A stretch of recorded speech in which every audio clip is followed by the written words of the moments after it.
How do you assess the Trump administration's efforts to help in the rebuilding and just the general federal response post the terrible hurricane up to this point? Right. So as with a lot of things with the federal government, there is a mixed bag of things. I want to say the good and the bad. The good, we've been working with HUD on CDBG funding. There was, by statute, we were allocated $19.9 billion to rebuild from those funds. And our local housing secretary and HUD have been working together so that we can get those funds to Puerto Rico. And as a matter of fact, last week it was announced that we were going to be getting access to those original $1.5 billion. So that's the good. The bad is that on the FEMA side, we've been layered with unnecessary bureaucratic obstacles.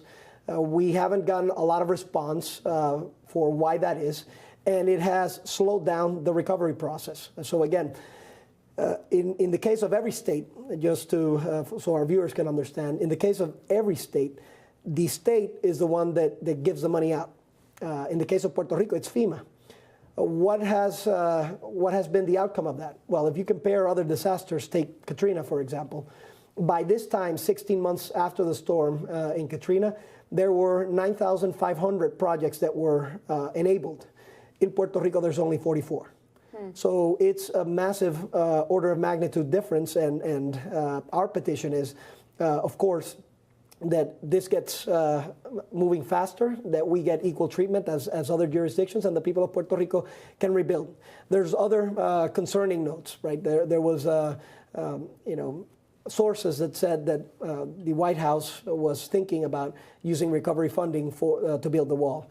I think that would be a terrible mistake and a terrible decision. You cannot justify using money that's there to rebuild the lives of U.S. citizens to build a wall.